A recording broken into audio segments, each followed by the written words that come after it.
God tells Samuel that this new king will be found in Bethlehem. Sounds familiar, doesn't it?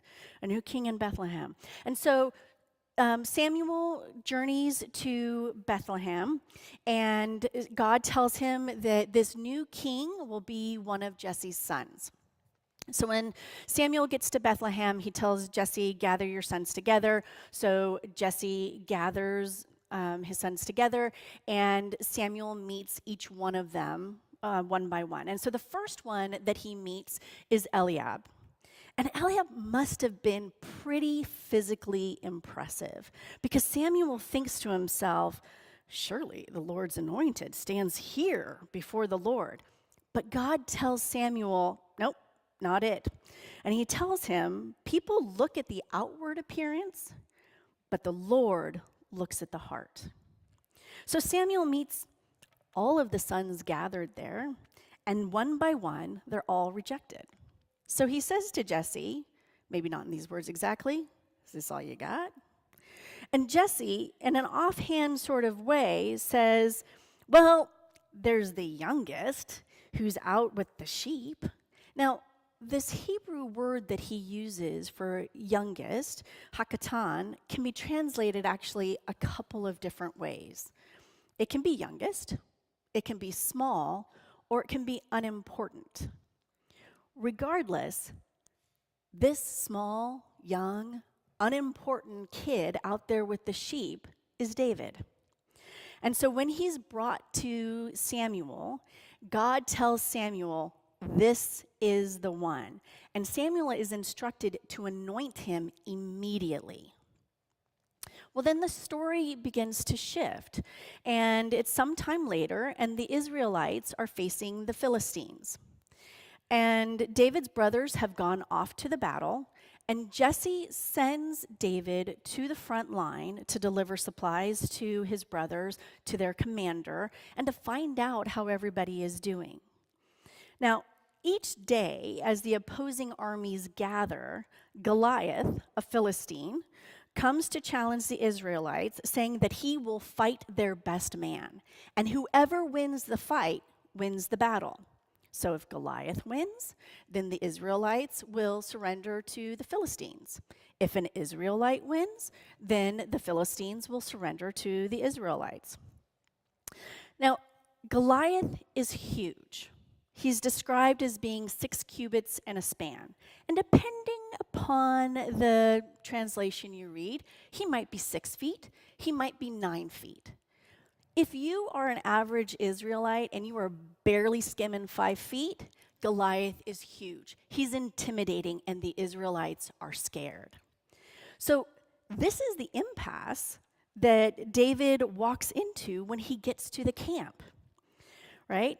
Saul, who's desperate for something to happen, has offered great wealth, his daughter in marriage, and hunting and attacking the people of God.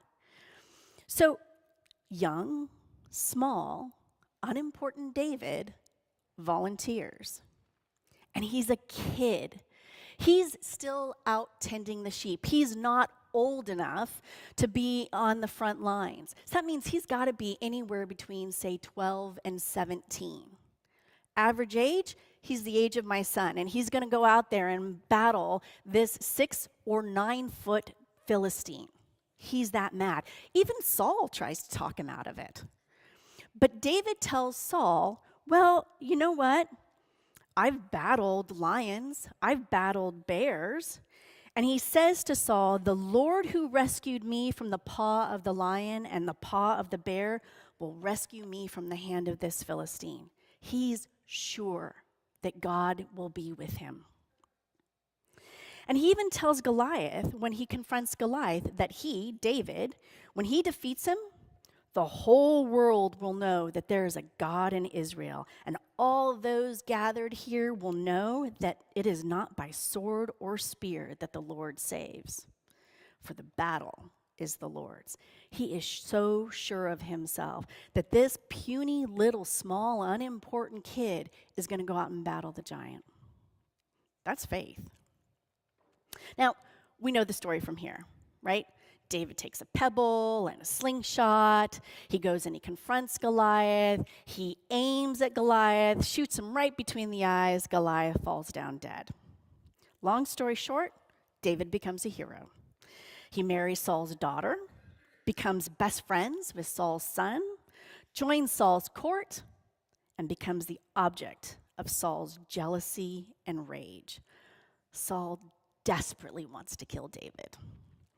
But unimportant David becomes the champion of Israel. It's so easy to see why some Jews really wanted Jesus to be the next David. This was a hero they could get behind. But this isn't the reason that David is known as being a man after God's own heart. Now, it's because, as Dick Eastman says in his book, Intercessory Worship, David lived a God-saturated life. Now, when I hear God-saturated life, it actually reminds me of a story. We're gonna start with a little mini meditation, if you will. And this will get you started on the homework that I have in the bulletin today.